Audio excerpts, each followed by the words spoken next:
Hello there everyone and welcome back to me playing Dark Souls 2. Praise the sun. This is the character that you know, the character that I don't know how I named actually, the Cursed. It's the same character, however with a bit different gear. I decided to cosplay a bit differently with a bit of a darker assassin-looking armor, if you will. I changed a couple of things, namely I used one of the soul vessels to change 10 points of vitality into vigor. I didn't need 25 vitality, I don't know why I put so much vitality in my stats, because it was literally 10 of the worst spent levels in my life. So now I'm a bit more healthy, in fact much more healthy, as you may or may not see. Other than that, I exchanged this ring with the Brazen Knuckle ring. Now, we're gonna do the DLC, but you might be asking, why the hell are we what are we doing here? Well, for those that don't know, in fact, also the DLC owners, all the DLC owners, have a special event, and many of the DLC owners don't know that. You see this tingling, tingling, tingling, tingling here at the equipment of Vendrick? We can examine it now, and if you have the Ashen Mist Heart, sure enough, we can go deep inside the memory of King Vendrick. One cannot reside within memory for long. And this is gonna be my intro, because why the hell not? We can talk to Vendrick now. Hello there, King. Seeker of fire, coveter of the throne. I am Vendrick, ruler of Drangleic. As flame rises, so does it fade. Such is the way of things. Do you intend to link the fire? Then you must first take the throne. Prove your worth. Find the ancient crowns. Seek adversity, and they will be yours. And your wishes granted. And your wishes granted.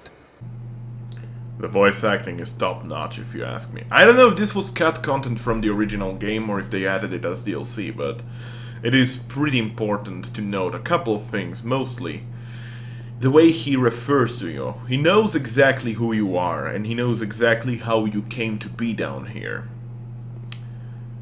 Sure enough, he knows that you are his successor of some sort, but why did he not go into the Throne of Want after all? The question that remains unanswered. And don't worry, it's not because I ran out of time. If you go up the stairs, the Ashen Mist Heart thins itself automatically, and you're brought back to the place outside. To our current time, if you prefer. You cannot go talk to Velstad. Sadly, that is something that remains still blocked. At any rate, this is a thing that you can now do with the Ashen Mist Heart, and it's very interesting, because every time you just complete a DLC, he's gonna have more lines. As you may know, the DLC is called The Lost Crowns. It's a trilogy of 3 DLC. The third one didn't come out yet. It comes out next week. But I decided to start playing it right now, because it's probably gonna take a couple of weeks to complete each DLC. Maybe 1 week for each DLC. I have no idea. But, without further ado, let's analyze. Here's the new areas. This is one of the downsides, talking to the Queen, of course. You see how many bonfires to expect and whatnot. I don't like that. However, I know how to access the first DLC, and it is from the Black Gulch Primal Bonfire, or rather, the chamber at the Black Gulch Primal Bonfire. I'd also like to note that I'm playing currently in offline mode, not because I don't like PvP and whatnot, but I simply think, goddammit, these statues! I simply think that the DLC is best played when in offline mode, first time at least. You don't want to be interrupted, you want to go deep into the lore, the deep lore of the DLC. You want to experience the DLC fully in its beauty, if you will. Because in my opinion, the DLC is better than the core game. The price, not so much. The price is actually quite steep, in fact. I think if it was half the price or maybe 1/3 off, it would be definitely much more worth it. but the price is a bit steep, but what can I say? Additional lore is something that I have to cover, so might as well, right, guys? Alright, so, using this statue, which, by the way, resembles a lot the statues in the Shrine of Winter, you might think. Yes, it does. It is exactly the same kind of statue. Suffice to say that this statue, actually, in the Shrine of Winter, will take you to the third DLC, very likely. Shrine of Winter takes you to the Crown of the Ivory King, apparently. Of course, we cannot know that yet, but here we are. Now, this is a chamber that you can access normally even without the DLC. When you own the DLC, you acquire certain keys. For the first DLC is the Dragon Talon. A terribly worn dragon talon. Legend has it that the deepest reaches of the Black Gulch, behind a door locked from the inside, is a magnificent city built for a great sleeping dragon. This talon clearly dates to ancient times, but great vitality emanates from it still. So, we're going into an ancient city. And here you can see there is a developer sign. The sign written here is being channeled from somewhere far away. Quite indeed.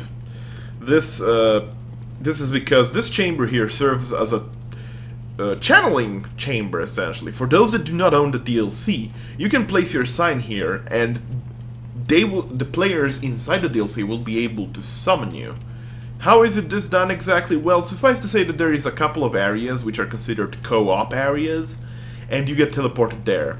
However, I'd like to notice that thus far in both DLCs, the co-op areas are the worst part of it. So do not judge solely on that if you do not own the DLC. And this door is where the Dragon Talon is used for. We can, interestingly enough, see some images here. Seems to be like a chimera kind being on top, like a bull with two horns, wings, whatever, coming from the side of its back. On the second one, we see like a soldier. Perhaps a soldier with... It's a bit hard to say. I've never looked too much into this because it's a bit hard to define what I'm looking at, but I don't know if this is actually just purely decoration or if it's story related, but it's certainly something that I should be thinking deeply. I was looking at it yesterday and I was like, that second one reminds me of Velstedt, doesn't it? It's just, why would Velstedt be on the door of the DLC, right, guys? So yeah, it's a bit of a silly intuition by me. So don't listen to me. But anyway, this is the DLC area. This is how you access it with the Dragon Talon. People that do not own the DLC will not be able to walk on this hallway, but once you reach the end of it. Welcome to Shulva, the Sanctum city. Oh boy! Now, people that do not like color, or do like colors and colored environment will not like this DLC. I will be blunt with you, but keep in mind, this is an ancient city, sunk, that has sunken. It's a sunken city. It's called the Crown of the Sunken King, right? It's a sunken city lost in time. This is Shulva, the Sanctum city. Sanctum city. Never mind what I just said there. Interestingly enough, we can actually see some big Tyrannosaurus Rexes down below for some reason. Well, the world design in the DLC is much better than in the original game. It actually is much more similar to that of Demon Souls and Dark Souls, where a great sleeping dragon lives, built for a great sleeping dragon. Notice that giant spear coming from his back. Reminds you of someone, doesn't it? Well, sure enough, it does remind you of Calamite, the dragon shot down by Goth, with the help of Hawkeye Goth in the first game, and then you can defeat it. Is it the same dragon? We'll find out. Here's our first bonfire, and we're going to go deep into the gameplay aspect of the game. But I'll try to talk more about the story than the gameplay aspect. If you like gameplay more than story, then I strongly suggest you to check the channel out of one of my friend, Brent from Belgium. Literally, Brent from Belgium, no spaces, check on YouTube. He has videos of both DLC that were released already. So you might want to check those out. He's really good at the game. I strongly suggest you to subscribe to him. I will leave a link down in the description of the video. We got some Ancient Grove Balm, or was it? Yeah? Yeah, Old Grove Balm. Temporarily increases strength. A balm extracted from a rare plant temporarily increases strength. This special fragrant oil affects the mind, granting a fleet sense of empowerment. So this reminds me a bit of D&D and the classic CRPG games where you get Potion of Strength and whatnot. This basically is a Potion of Strength, by all its accounts. It's a temporarily boost to strength. Anyway, how do I suggest you to approach this DLC? Try to be nimble. Nimble better than having poise damage.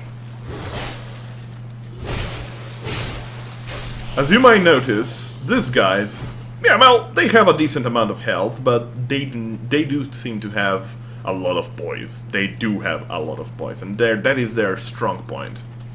Next up, down in the distance, we see an archer, and there is a particular contraption here that if hit, ow, if hit, will trigger a giant tower to grow out from nowhere, and will knock around the enemies around the tower and damage them severely. This, sure enough, is the way you go around the first section of the city, actually. The first section of the city is composed a lot out of these towers, and sure enough, it's quite fascinating design, in fact. We're gonna wait for this guy to charge at us. There are free archers down there. We don't want to mess up with those guys. Not at all. Hello. Oh, that was a mistake, but it's fine. When do I suggest you to play this DLC? Whenever you want, really. Even if you pass through and killed Rotten, you might as well go straight at it. You gain a lot of big bonuses, and it's not too hard. It's deceptively hard. The first couple of playthroughs are going to be insanely hard. I'm not gonna lie. The DLCs are very hard, but justly so. So gameplay-wise, I do say that they are top-notch. The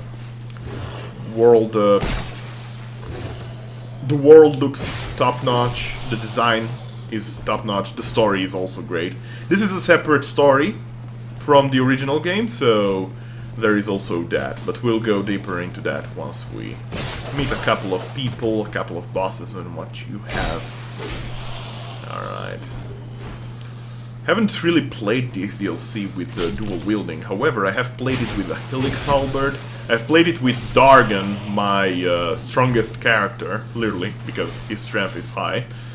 And who else have I played it with? Well, I have played it with a couple of people. And I do say that there is no real disadvantage to any weapon. Perhaps the disadvantage is having spells. I think that everyone here is resistant to elemental spells, so sorceries, pyromancies, hexes, all that nonsense. But we don't do that, do we? Don't mind the flames, wait! So, by triggering that, we're gonna actually raise a tower down here, which is gonna help us a lot to reach the next section. This is actually a shortcut. The players that do not play this DLC will not know this. Did not play this DLC, will not know this.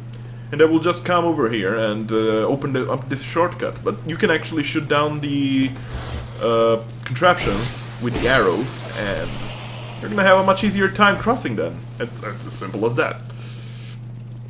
Now, excuse me while I do something. This is gonna be sounding a bit weird, but I'm gonna lower... Oh! I completely muted that. I'm gonna lower a bit the volume of the game, because I feel like it's a bit too high and might go into the microphone from my earphones, of all things.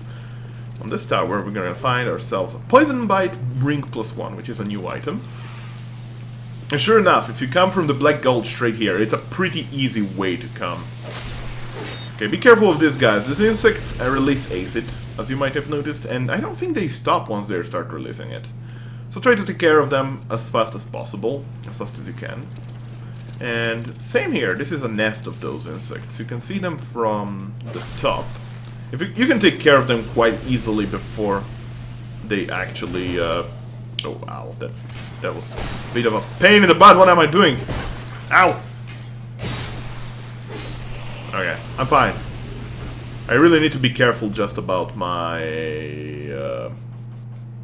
third dragon ring, but apparently my equipment load is quite fine because, or rather, my equipment durability is fine because of the bracing knuckle ring +2, I presume.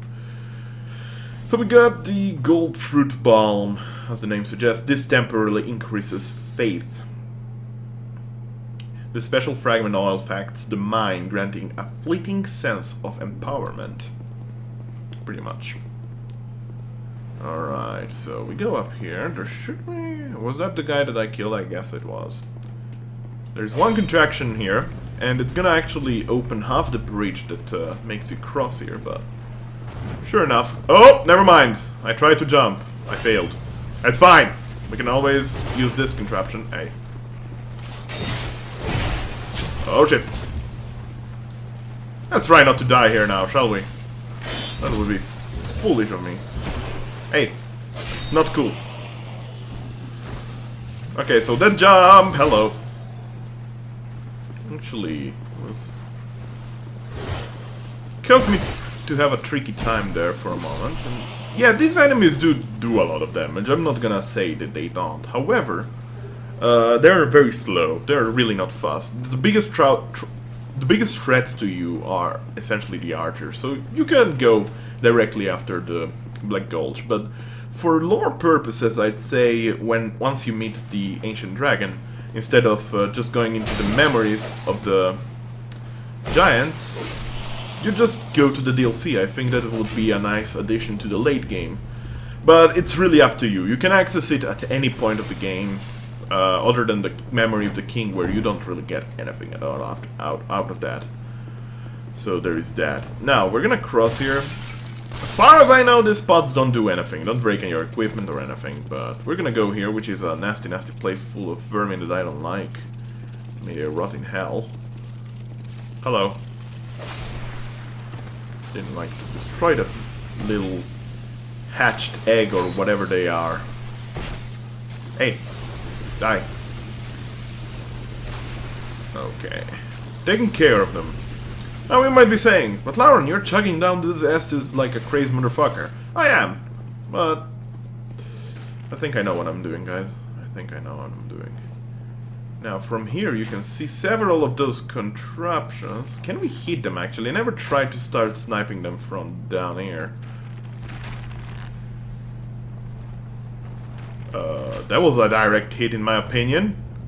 No? Okay, I guess not. We're gonna hit it later on, then. Maybe if I equipped the Hawk Ring, that might help. But I don't think we're gonna be able to anymore because I covered it up. There's another one here on the side, indeed. Be careful though, the archers down there can actually spot you and will start attacking you. Is there anything to this place? I don't think so. I think it's just a nice spot for starting arrowing down those contraptions. Now this little bugger is a bastard. Can I kill him with the flame sway? Sure enough I can. But it's a little turtle sort of creature that holds a lot of those statues. And we know these statues, there are pains in the butt. So we try to take care of that as fast as we can. Hello. Goodbye.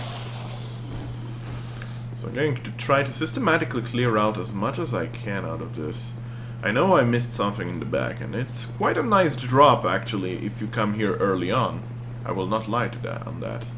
So by attacking this contraption and dropping down here, you're gonna have an easy time getting this longbow +7. This means a free upgraded bow with 6 Titanite shards, 6 large shards, and 1 chunk. I don't say no to that. In fact, if I come here with a run, usually now, unless if I use the black bow, I will not even upgrade bows anymore, because I know that this bow is here and it's pretty easy to get. Keeping in mind, this is exactly where we were. That's up there where we killed those archers, the group of archers. This city revolves around itself quite a lot, so the world design, as I said, really good. Now there should be something down here, I believe. How long have I been recording this? I have no idea, guys. What time is it? Okay. 7:35 minutes.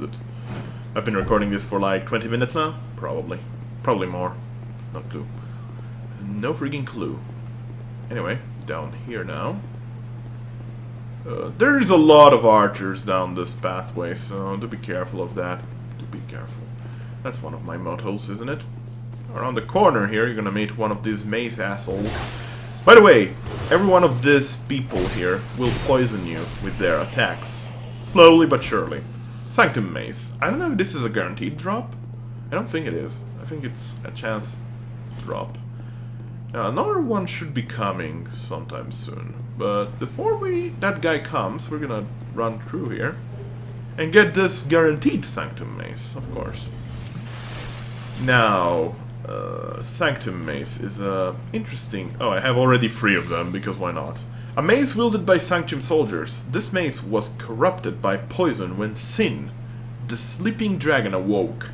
A mere mortal would be asphyxiated by the poison emitted when wielding this mace. But for the noxious Sanctum soldiers, this fact matters none.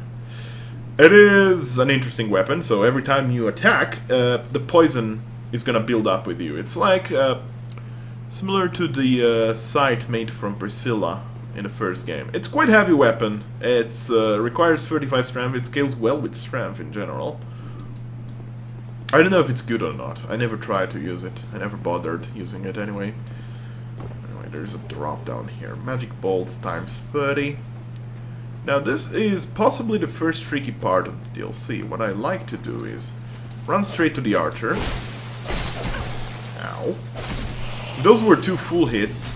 I would be able to have killed them, but they weren't because I'm a sloppy bastard. Alright, now spearmen here. Their spears actually behave more like lances, so it's quite an interesting concept. They're slow, but they are pesky as normal spearmen, essentially, is what I'm trying to get at.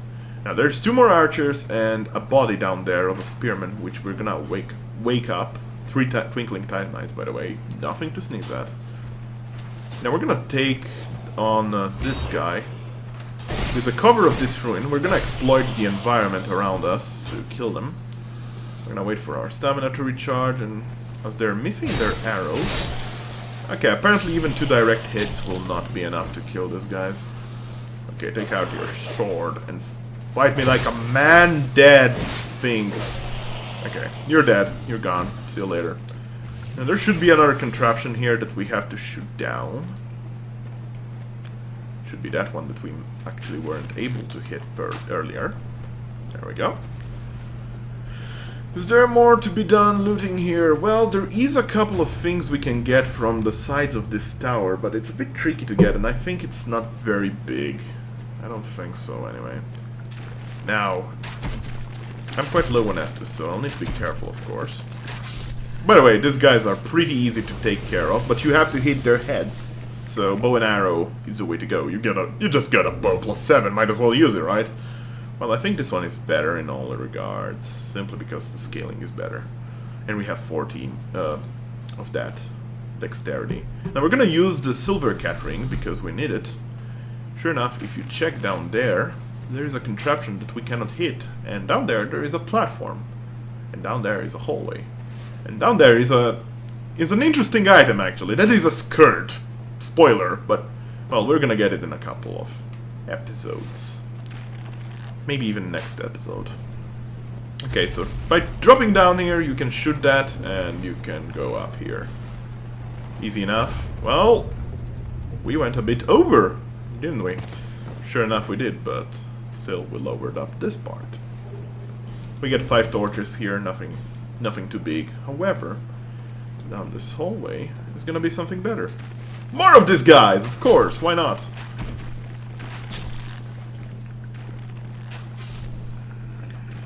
But since we have a good bow, we have great dexterity, and we have decent arrows. Are they iron arrows or are they wood arrows? They look like wood arrows, actually. Sure enough, they are. Well, we don't have anything else much, so Ow. Hey, hey, hey! That's not nice, man. It's not like I have all the Estus in the world, you know? In fact, it's basically nothing! Alright, so in here, there is this guy! Hello, Mr. Tree Man. How are you doing? I don't know exactly how to trigger him, but this tree man over here, this tree, not tweet +7, pretty easy to get again, and it's a +7 weapon again. This tree here apparently can repair your equipment, but if you hit him too hard, he's just gonna die, and I still don't know how to trigger it. We got a spell, Promised Walk of Peace. Well, that reminds me of another spell of a similar name, right? Well, this is a hex. Promised Walk of Peace, a hex created from an ancient miracle of unknown origin. Tranquil Walk of Peace. You might remember it. The Stone Guardians of Ulasil used it in the current time of the first game. Slows the walking pace of its caster and those in the vicinity, so it's both ways. In the Tranquil Walk of Peace was only of those in the vicinity. To stand and glare at one another, streaming with ire and wrath, but without making a move. Such is the nature of peace. Sure enough it is. Alright. That being done, now we can cross down here. And up here. If you know how to trigger that bro, just tell me. I've seen messages, try attacking! Friend! Or something like that, but I never actually understood how to. As you can see, there is a drop there. That is a, I believe, lightning quartz ring +3. So if you want your definite lightning ring resistance, that is the way to go. And here we go. The second bonfire has been achieved. I'm thinking, well, how much more do we plan to play? The third bonfire is quite far away, so we're just gonna go a tiny little bit further and then we're gonna stop. That's how we're gonna do it. And next episode we're gonna already fight one of the bosses. So this is a lightning quartz ring +3. I think the easiest way is to just drop down on the platform there. It's pretty easy from the other platforms from the bonfire, so if you want to do that, you can. I think I'm not dual wielding actually. As a matter of fact, I'm not. I'm not power stancing. Hello! It's important to notice, you can stagger these bats, but they're tough. They're quite tough. Alright, that is just like... You do not have to go to this bonfire, but it's a possibility. It exists, so if you want to use it, feel free to do so. It's pretty simple to reach. The next part is a bit harder. Tougher, if you want. Rusted coin times 10. Now, you might notice, these are actually elevators, and God forbid they remind you a lot of those from Ulasil. Well, the whole cityscape actually is very similar to Ulasil now that you look at it, right? Well, it might be that it dates from the time of Ulasil, or it might be that the same people built it. Maybe it's just that they colonized Ulasil and...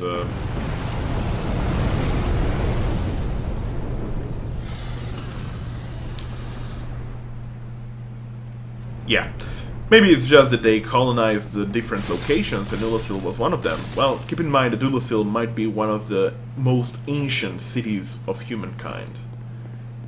Sure enough, Shulva could be another one. And Sin, the one that they worship here, is not a god, it's actually a dragon. And that was, in fact, Sin. So, is that Calamite?